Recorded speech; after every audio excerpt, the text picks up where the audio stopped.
changing the world. Yeah, we're changing the world. Yeah, the whole world. We're changing the world. You know each other? Mr. President, how are you?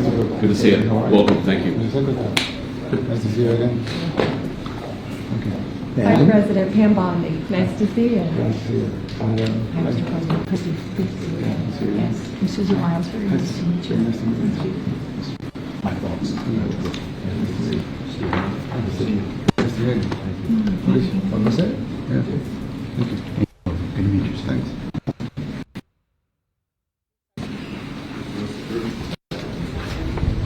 Great to be here with you. Thank you. That's good. I had no idea you were going to do this good. Well, I said, I think I got that very smart. Yeah, no, it's very small. It's easier.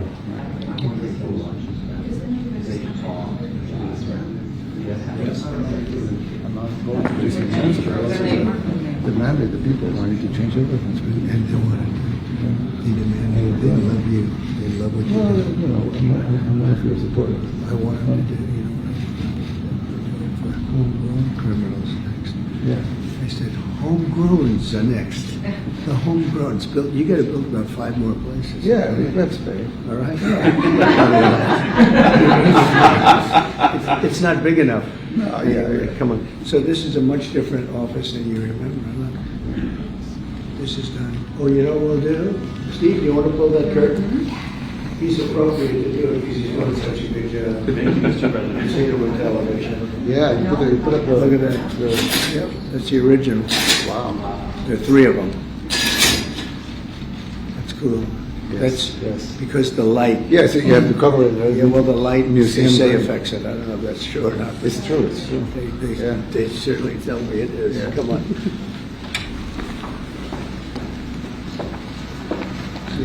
We even put liberals in. Oh, well, he was 4 times there, like you.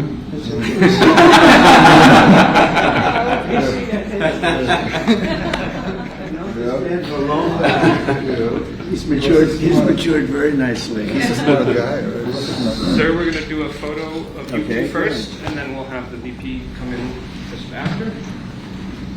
3, 2, 1. Thank you, and now... Do one more. Put the whole thumb up. This is first. Yeah, good. Get in here. 3, 2, 1.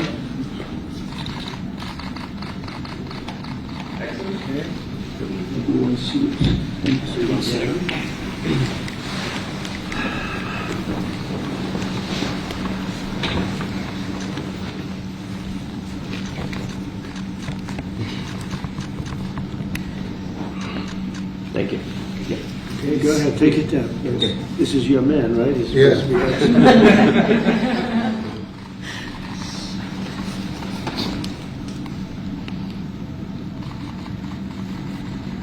I'll tell you who's good. Whoever sends us those tapes that we get, they become sensations in this country. The tapes, getting out of the planes. That's what people want to see. Respect. They want to see respect. They don't have respect. They're starting to have it here too, but they don't have the respect. Whoever does that does a great job. Oh, we have a team, yeah. You got a good team. Can I use them? Yes. It's all yours. Even the sound, you know, Yeah. the whole deal. It's very good. It's like a movie. It's a movie. It's a soundtrack, but it's real. And Cecil B. DeMille. You ever hear of Cecil B. DeMille? Great movie. The great movie maker. The greatest of them all. But no, it's really, you got to and I would say Marco has a big impact. yes. It's all over. It's being played all over the place. Because they want to stop crime. They want to stop crime. Let's see what to stop crime. It's the only way. Let them in, please. It's the only way. So you're just going to have a small gathering of journalists. So it was nice. They've got it. Oh, okay. The ratings they give you. The ratings, I give you shit. They haven't been saying you give me the ratings. Exactly. You know, with Biden, like one guy, Pretty ridiculous.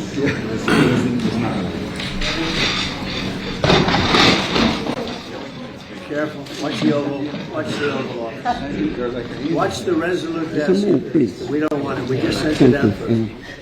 No. We don't need cameras in. That sounded like a pretty bad crash. See a broken desk.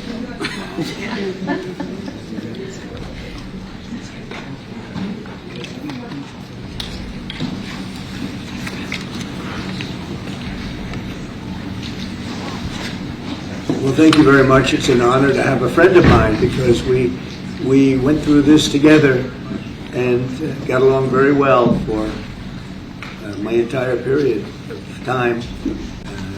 So I knew him as a very young man. Now he's just a young man, and he's done a fantastic job. Mr. President, it's an honor to have you. Thank you. You're doing incredibly for your country, and we appreciate working with you because you want to stop crime, and so do we. And it's very, very effective. And I want to just say hello to the people of El Salvador and say they have one hell of a president. Okay, and I mean that, and I know him well. I know him as a very young man, Marco, even younger than you. You know, he started pretty young. He'll always be younger. Young at heart. But I want to thank you for the great job you're doing. I appreciate it very much. Thank you. Well, it's an honor. We're very happy, and we're very eager to help. We know that you have a crime problem, a terrorism problem that you need help with. And we're a small country, but if we can help, we will do it. And we actually turned the murder capital of the world, that was the journalist called it, right? Murder capital of the world, into the safest country of the Western Hemisphere. And, you know, sometimes they say that we imprisoned thousands. I like to say that we actually liberated millions. So, you know, like, It's very good. Who gave him that line? Do you think I can use that? in fact, Mr. President, you have 350 million people to liberate. But to liberate 350 million people, you have to imprison some. You know, that's the way it works, right? You cannot just, you know, free the criminals and think crime is going to go down magically. You have to imprison them so you can liberate 350 million Americans that are asking for the end of crime and the end of terrorism. And it can be done. I mean, you're doing it already. And I'm sure that people have seen the change in the streets. A long way to go because you're just initiating your second term. But it's clear that, you know, with the numbers at the border, you know, even in Democrat-run cities, they get a help from the work you're doing. So I'm really happy to be here, honored, and eager to help. Well, we had a terrible thing happen. We had an administration that allowed people to come in freely into our country from not only South America, but from all over the world. Many from the Congo in Africa, Asia, all over the world, Europe, rough parts of Europe. And they came from prisons, and they came from mental institutions, and they came from gangs, and the gangs of Venezuela and other places. And hundreds of thousands and even millions of them came. There were 21 million people altogether, but many of the people that came, just a tremendous percentage of them were criminals, in some cases violent criminals. We had 11,088 known murderers. Half of them murdered more than one person. This was allowed by a man who, what he did to our country is just unbelievable. So we're straightening it out, we're getting them out. But what they did and what that party did to our country, open borders, anybody could come in. As soon as I heard that, I said, every prison is going to be emptied out into our country. That's what happened. And we're straightening it out, and we just had numbers. We had the highest recruiting numbers in the history of our country going into police departments. And a year ago, we had the lowest numbers. You couldn't hire a biggest change. Yeah. Nobody's From ever the lowest to the highest. And the military now, Marines, the Army, Air Force, Coast Guard, every slot is, I mean, we have the best numbers we've ever had. We call it recruitment numbers. And we've never had anything like it. We had records on at every single level. But very important, the policemen. The policemen are joining forces now that we really were having a hard time with policemen because we weren't protecting our police. Yeah. And we cherish our police. The police are great, and the firemen and everybody else. But we have the highest numbers that we've ever had, the most enthusiasm. Great enthusiasm on trade and other things. We're doing great. We're taking in billions and billions of dollars. We made 2 weeks ago, I gave them a little bit of a pause because, you have to show a little flexibility. We go back to what we have to do. The markets have been very strong once they got used to it. But we were losing $2 billion a day. There's no company that's big like this. This is the biggest deal ever made. Now we're making $3 billion a day. We're a great country, but we had stupid people running this country, and I can say it. But what they've done to us at the border should never and can never be forgotten. It's a sin what they did, and you are helping us out, and we appreciate it. Thanks. Actually, what you're doing with the border is remarkable. It has dropped, 95%? It's incredible. Okay. As of this morning, 99%, 99.1% to be exact. Why are those numbers not in the media? Well, they get out with the fake news, like CNN over here doesn't want to put them out because they don't like putting out good numbers. They don't like putting out because I think they hate our country actually. Yeah, but it's a shame. You're right. Isn't that a great question? Why don't they put out numbers? Yeah, 99%. I mean, it's crazy, right? We're doing It's great. a crazy turnaround. Christy, could you maybe say a couple of words about the border, how we're doing? It's just been absolutely phenomenal what a great leader can do. Clear direction, our laws matter. We should only have people in our country that love us, and the Border Patrol and our ICE officers and law enforcement officers have done fantastic work. So we're proud of them. Now we just need to get the criminals and murderers and rapists and dangerous gang members and terrorist organizations out of our country. So, Mr. President Bukele, we thank you very much for your partnership. It has been wonderful for us to be able to have somewhere to send the worst of the worst and someone to partner with. And we'd like to continue that partnership because it's been a powerful message of consequences. Mr. President, you wanted people to know that there was consequences if you break our laws and harm our people and endanger families. And this is a clear consequence for the worst of the worst that we have somewhere to put them. Thank you very much. Yeah, we even had this gang member from Venezuela, one of the ones you sent, and we interviewed him just to get some information, etc. from them. And he said, I got arrested 6 times, but they released me the 6th time, so I should be released again. And then he said, well, what's the last thing you do? And he said, well, I shot a cop in the leg, but I didn't kill him. I just shot him in the leg. And we're like, this guy was arrested 6 times here in the United States, 6 times. He was released 6 times. And in the he was released 5 times, and the last time he was sent to El Salvador, right? So he's not getting a release. But the last time he shot a cop, actually, and he shot him in the leg. So these are, like you said, there's something broken. It's the liberal establishment, but they're not running things anymore in this country, and we're run by, and I don't say conservative, I don't say anything, we're run by people with great common sense. Yeah, common sense. Because it's all common sense. Yeah. It's not liberal conservative, it's common sense. Exactly. Like, do you allow men to play in women's sports? Do you allow men to box your women and box? Because I know you have a lot of boxing. That's violence. That's abuse of violence women. against women. It's abuse of Totally. But we have people that fight to the death because they think men should be able to play in women's sports. And some of those sports, it wouldn't matter much, but it still matters. But some of them are very dangerous for women. Some years ago, like I said, a decade ago or so, women's rights movements were pressuring so that we enacted specific laws to avoid men abusing women. And I think those laws were great because there were a lot of men abusing women.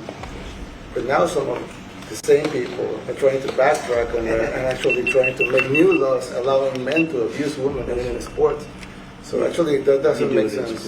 It doesn't make sense. It's crazy. They have weightlifting records, right? Yeah. A woman gets up this way, she's incredible. A guy gets up and beats her by 100 pounds. What are you going to do? A record that hadn't been broken in 18 years. You know, they put on an ounce and an ounce, quarter of an ounce, eighth of an ounce for 18 years. Now they have a guy come up, ping. The whole thing is crazy. But they continue to fight. And I don't like talking about it because I want to save it for just before the next election. I said to my people, don't even talk about it because they'll change. And but I watched this morning, there was a congressman fighting to the death for men to play against women in sports.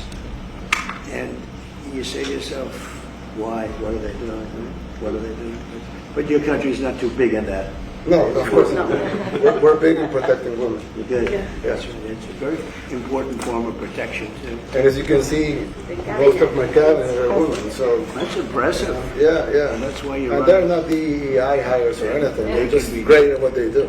Right? That's right. This is very impressive. Yeah, This is a first. We've had women, but we've never had 3 of them right here. 4 and 3 men. Look at what we have. You guys feel a little bit mistreated? That's good. I like it. We've been advanced. I've been very advanced in that regard, too. We have Pam, who's been so fantastic. And Christy. Christy, and the most powerful woman, they say. I know, exactly. They're all afraid of her. Susie Wells. They say, oh, she's tough. Yeah. Most powerful woman in the world, according to magazines. What do I know? Yes. But I think she probably is. Yeah, she probably is. You know, she probably is. Congratulations. And you know Stephen, who's done such a great job. Yes. We have great He's people. very famous too. But we love working with him. He really lets them have it. Right? Yeah, exactly. There's no games. No. It's very good. He knows. Do you have any questions, please? President Trump? Go. Let's not start with CNN because they're just so Mr. President. wrong. Yeah, please. Yeah, thank you, Mr. President. You repeatedly mentioned last night that Russia's attack on Ukraine was a mistake. What is the exact mistake? And had you given Putin a deadline to actually move toward a ceasefire? The mistake was letting the war happen.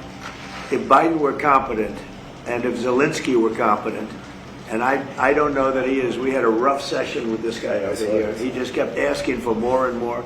That war should have never been allowed to happen. That war, I went 4 years and Putin wouldn't even bring it up. And as soon as the election was rigged and I wasn't here, that war started. There was no way that war should have been allowed to happen.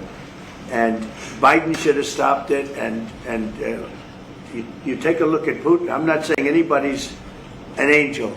But I will tell you, I went 4 years and it wasn't even a question. He would never, and I told him, don't do it. You're not going to do it. And it was the apple of his eye, but there was no way that he would have done it.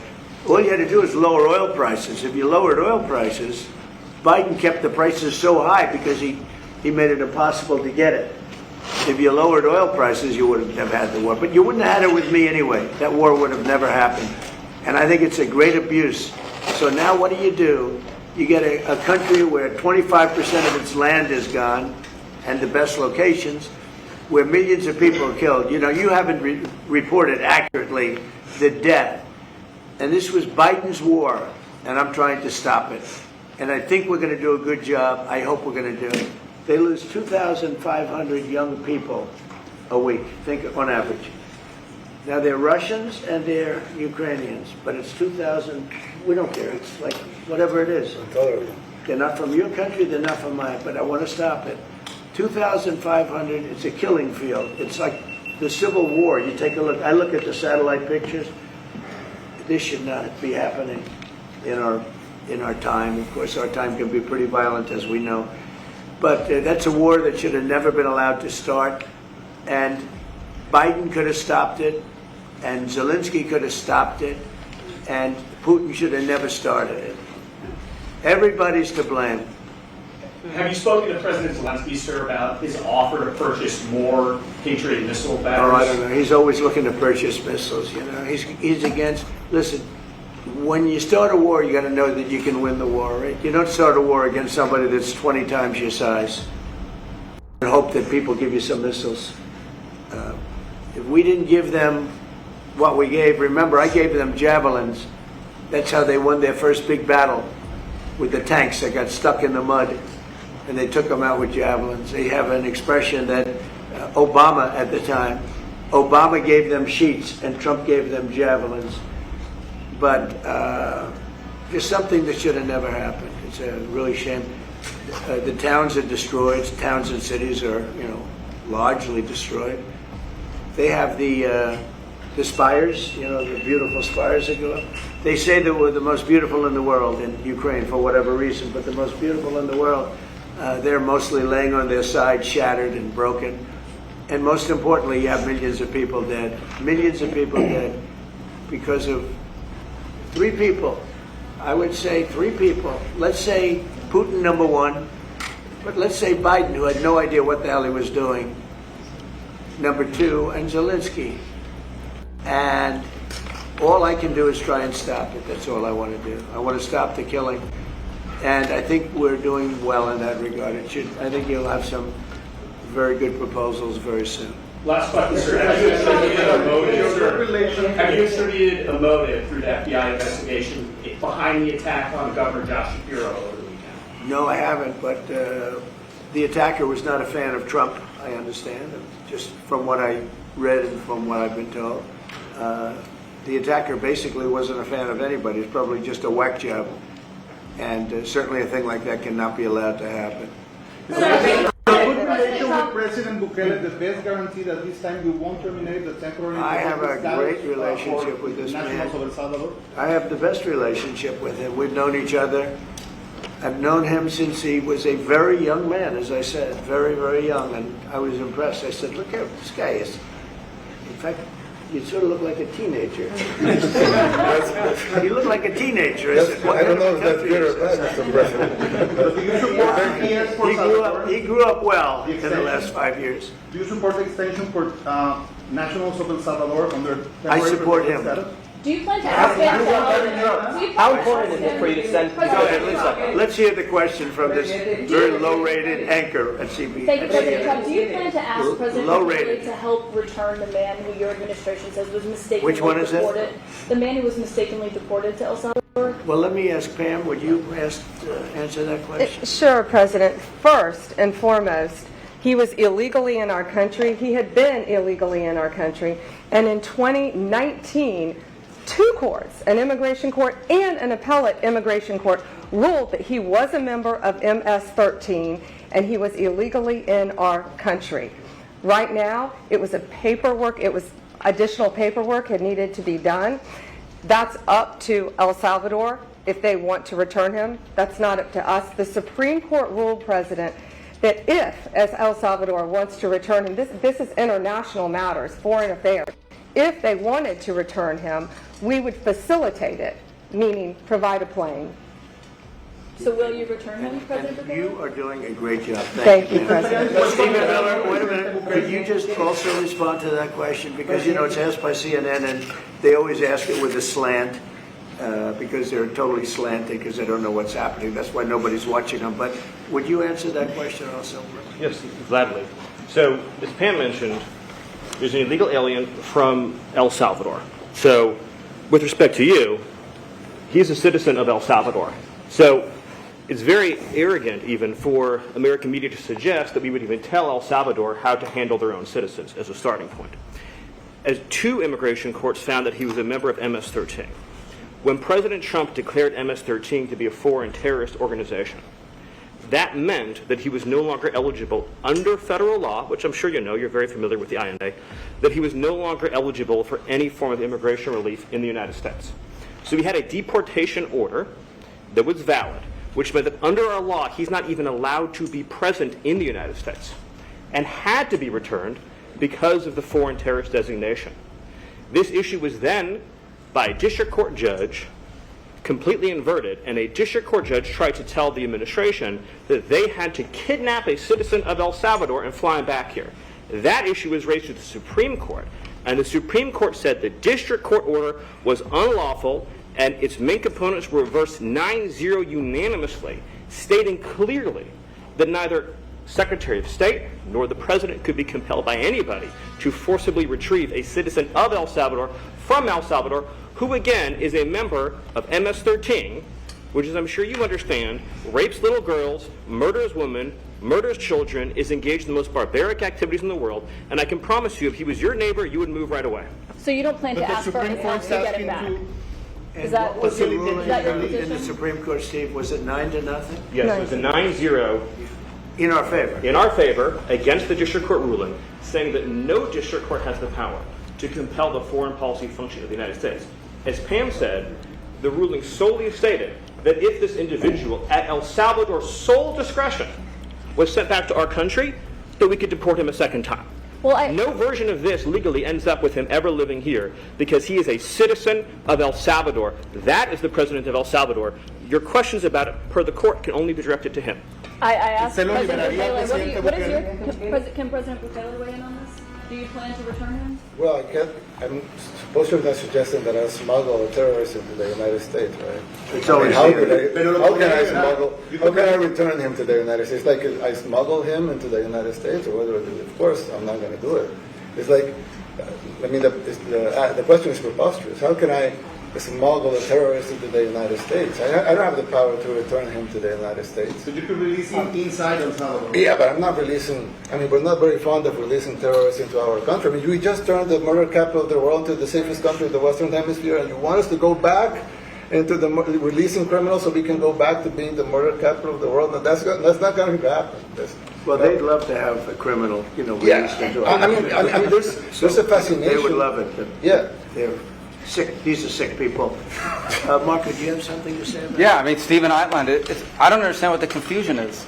This individual is a citizen of El Salvador. He was illegally in the United States and was returned to his country. That's where you deport people, back to their country of origin. Except for Venezuela, that wasn't refusing to take people back, or places like that. I can tell you this, Mr. President. No, the foreign policy of the United States is conducted by the President of the United States, not by a court. And no court in the United States has a right to conduct the foreign policy of the United States. It's that simple. End of story. And that's what the Supreme Court held, by the way, to Marco's point. The Supreme Court said exactly what Marco said, that no court has the authority to compel the foreign policy function of the United States. We won a case 9-0, and people like CNN are portraying it as a loss, as usual, because they want foreign terrorists in the country who kidnap women and children. But President Trump, his policy is foreign terrorists that are here illegally get expelled from the country, which, by the way, is a 90-10 issue. Well, Mr. President, you said that if the Supreme Court said someone needed to be returned, that you would abide by that. You said that on Air Force One just a few days ago. And How long do we have to answer this question from you? Why don't you just say, isn't it wonderful that we're keeping criminals out of our country? Why can't you just say that? Well, it's illegal. Why do you go over and over? And that's why nobody watches you anymore. You have no credibility. Please, go ahead. President Trump, thank you so much. How many illegal criminals are you planning on exporting to El Salvador? And President Bukele, how many are you willing to take from the U.S.? As many as possible. And I just asked the president, it's this massive complex that he built, jail complex. I said, can you build some more of them, please? As many as we can get out of our country that were allowed in here by incompetent Joe Biden through open borders. Open borders. You probably hear open borders and you can't even understand it because nobody can understand it. Nobody smart or with common sense can understand it. So we have millions of people that should not be in this country that are dangerous. Not just people, because we have people, but we have millions of people that are murderers, drug dealers. They've been allowed to come into our country by other countries that were very smart.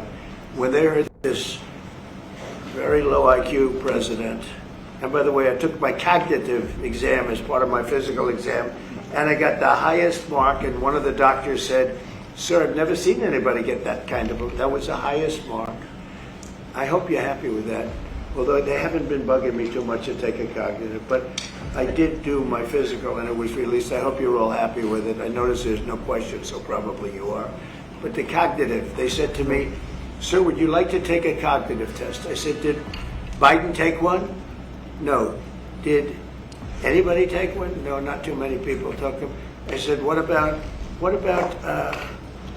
Obama? Did he take one? No, he didn't take one either. I said, let me be the only one to take one.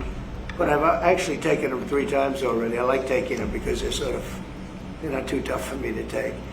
But we had a great physical exam, so I know you're going to ask that. And the doctors, who are total professionals. soldier that was badly wounded, incredible soldier, lost his leg, and we spent a lot of time with him. I mean, great with his mother, and it was really a very great thing. They do a phenomenal job. I just want to say, Walter Reed, I was there for 5-6 hours. You were there with me. But I took a full physical, and it came out perfecto, so that's good. She's got me for a little longer.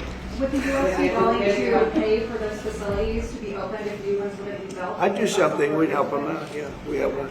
They're great facilities, very strong facilities, and they don't play games. I'd like to go a step further. I mean, I said it to Pam. I don't know what the laws are. We always have to obey the laws, but we also have homegrown criminals that push people into subways, that hit elderly ladies on the back of the head with a baseball bat when they're not looking, that are absolute monsters. I'd like to include them in the group of people to get them out of the country, but you'll have to be looking at the laws on that, Steve, okay? How essential is it for you guys to be locking up these prisoners? And do you think more presidents should follow suit like you guys as far as taking a hard stance on crime here in the United States? Well, I do. I think everybody has to. The president said it better than anybody. He said, you know, you have liberty and you have liberty, but to have liberty, not everybody is going to be good. And, you know, some are bad because they're sick. They're mentally deranged. They're bad.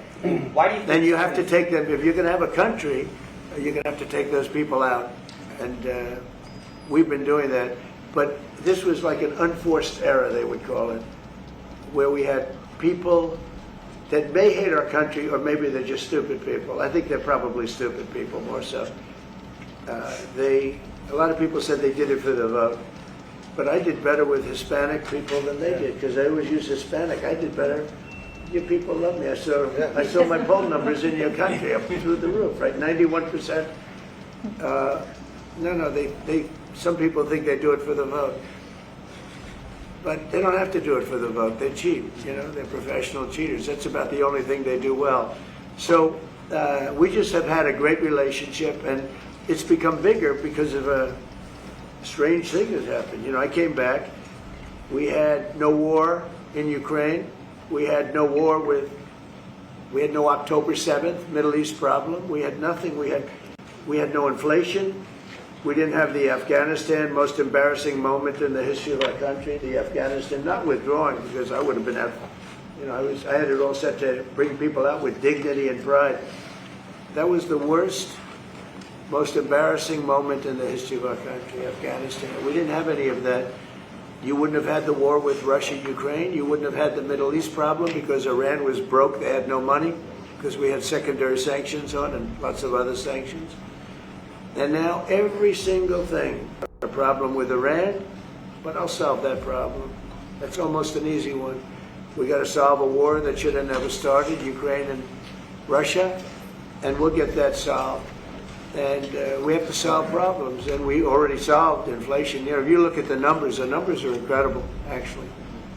Stock market's up, and we're not letting other countries take advantage of this country like they have for the last 40 years. So thank you very much. You have a question, please? Yes, Mr. President, thank you so much. You scored another major investment win this morning when NVIDIA pledged to build its AI supercomputer, the first time ever, right here in the United States. Thank you. Now that's a question I like. That's true. What is your reaction to this announcement, sir, and how will this positively benefit Americans across the country? Well, it's one of the biggest announcements you'll ever hear, because NVIDIA, as you know, controls that almost the entire sector, which is one of the most important sectors in the world, between chips and semiconductors and everything else. And they're the biggest. And the other biggest we already have coming in and spending $300 billion, as you know. They announced 2 weeks ago. But NVIDIA is so highly respected. And this was an announcement that a lot of people, I knew it was going to happen, but not to the extent that it happened big.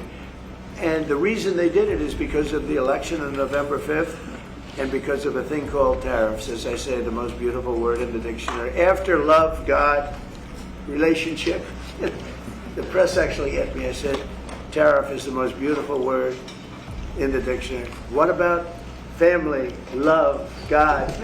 I got hit even on that. You understand? I said, okay. So now I say it's my fifth most favorite word because they get you on that evening. But no, that NVIDIA, it's one of the great companies of the world, modern, super modern companies, controls segments that nobody, sort of controls the world in a sense, and they're coming in here in the biggest way with hundreds of billions of dollars. Not like millions of dollars, hundreds of billions of dollars, and I'm honored by it. And I want to thank Jensen and all of the people that we deal with. They're great people, they're brilliant people. And without tariffs, they wouldn't be doing it. Thank you very much. Are you considering additional sanctions against Russia after their latest attack? And do you have an update on the rate and when you might announce them? Well, I already have sanctions on Russia. I put them there. If you remember, Nord Stream 2, that's the big pipeline that goes through Europe. I stopped it. That's Russia's pipeline, the largest pipeline, I think, in the world, goes to Germany.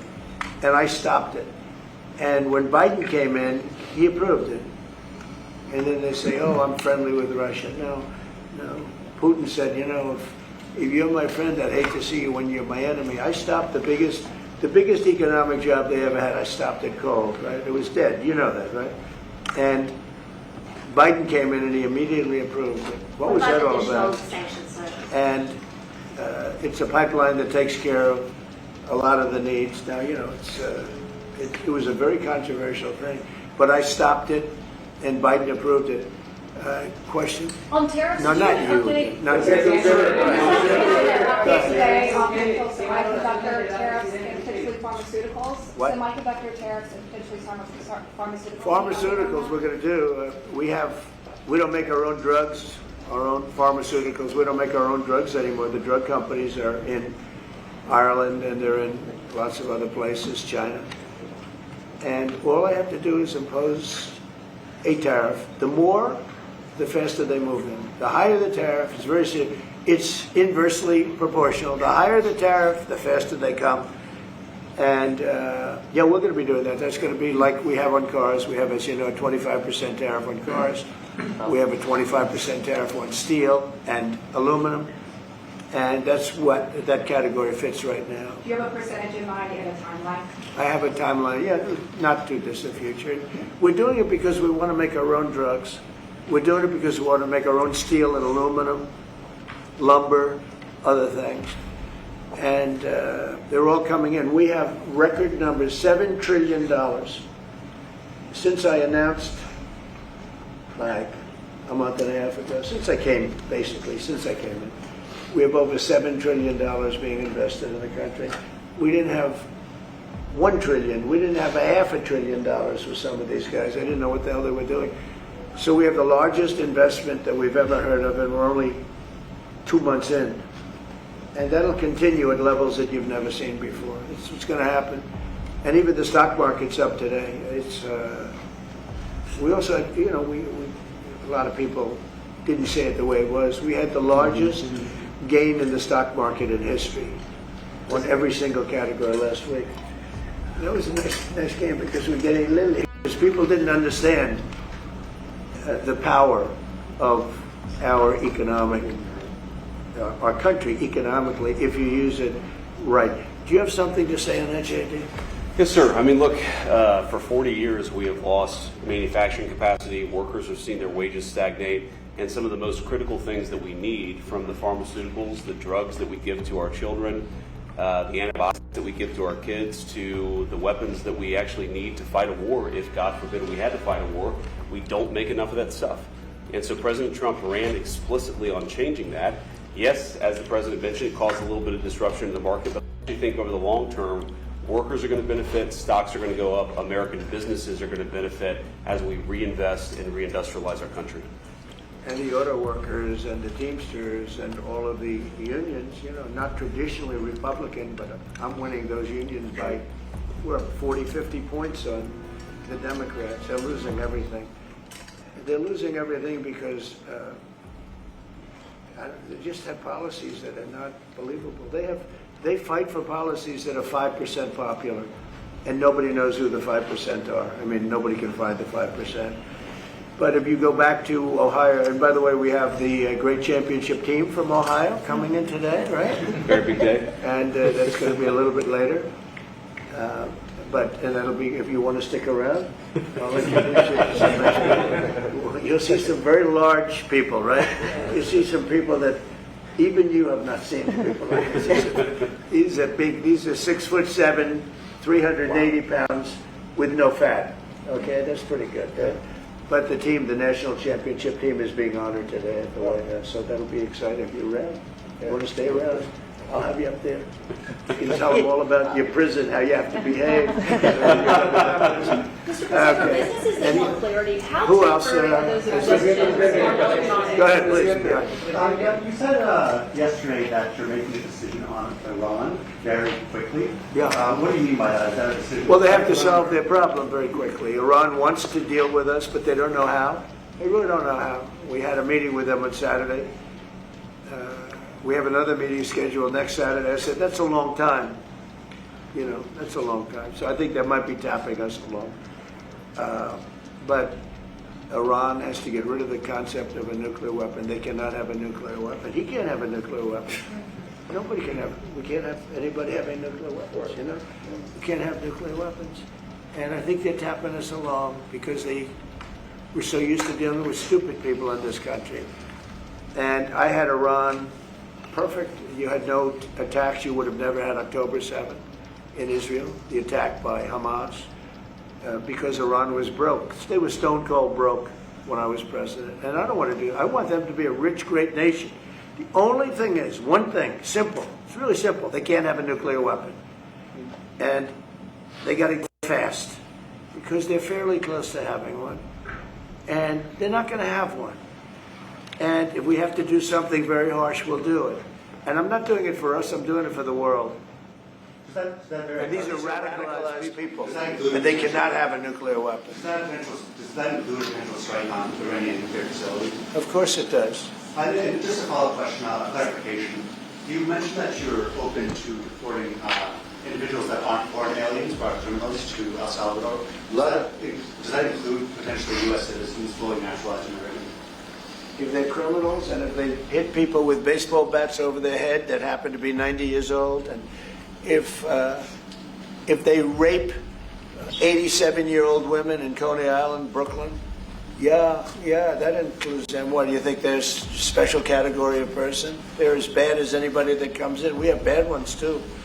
And I'm all for it because we can do things with the president for less money and have great security. And we have a huge prison population. We have a huge number of prisons, and then we have the private prisons, and some are operated well, I guess, and some aren't. But he does a great job with it. We have others that we're negotiating with too.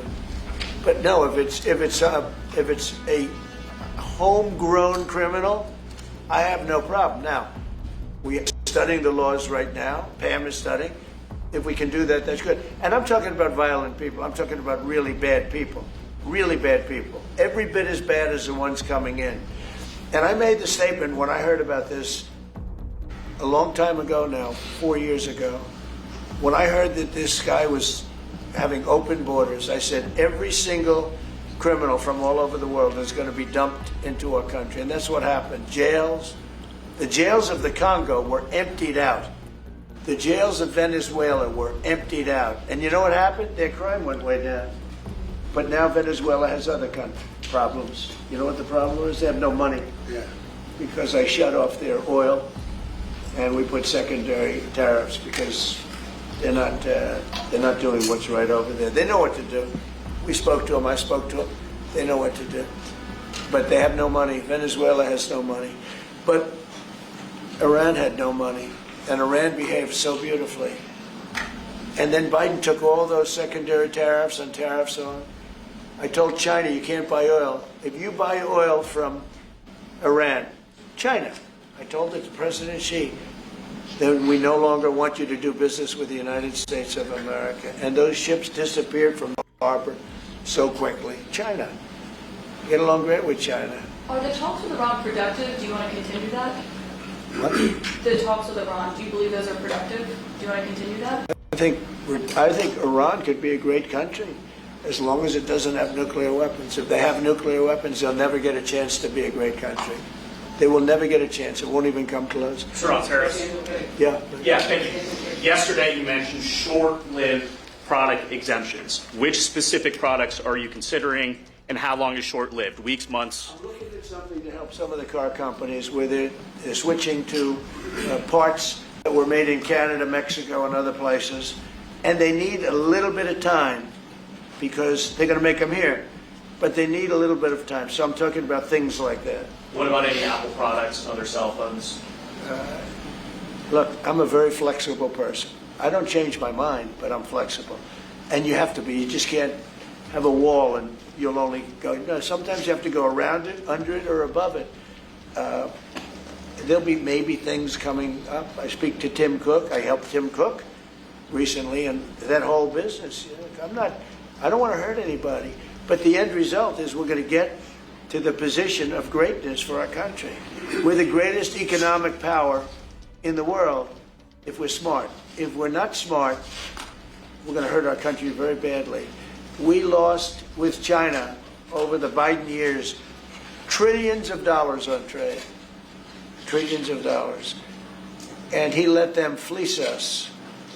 And we can't do that anymore. And you know what? I don't blame China at all. I don't blame President Xi. I like him. He likes me. I mean, you know, who knows? Who the hell cares? Do you have any updates on But you know what? China?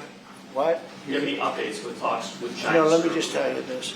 I don't blame China. I don't blame Vietnam. I see their meeting today. Isn't that wonderful? It's a lovely meeting. They're meeting, like trying to figure out how do we screw the United States of America. Don't forget, the European Union was formed to do just that. The European Union was formed to hurt the United States and on trade. And they get us on NATO because they don't pay their bills. But now, since I got involved, they have been paying their bills. I took in over $600 billion for NATO. Nobody took in anything. I mean, we were all delinquent. They had 8 nations out of 28 paid their bills. The rest of them were way delinquent. And I said, if you don't pay your bills, we're not going to protect you anymore. And the money poured in over 600. The Secretary General last week made that statement. He said, I've never seen anything like it. We couldn't get anybody to pay because the United States was footing the bill for NATO. Well, we got hurt there, and we got hurt on trade, likewise, European Union. And they've got to come to the table. And they're trying to. They're trying to. But the European Union has taken terrible advantage. They don't take our food products. They don't take our cars. We have millions of their cars, BMW, Volkswagen, Mercedes-Benz, many others. They come in by the millions. They don't take. There are no Chevrolets in Munich, I can tell you that. I said to Angela Merkel, and when she was there, as she was letting millions of people infiltrate Germany, which was not so good from, we would call them illegal immigrants, but she made them legal. But I said to her, and I get along with her very well, I said, how many Chevrolets do we have in Munich or Frankfurt? Why, none, Donald, none. I said, you're right. And yet we take in millions and millions of cars. No, those days are over. Okay, thank you very much, everybody. Thank you, press. Thank you, press. Head out the door.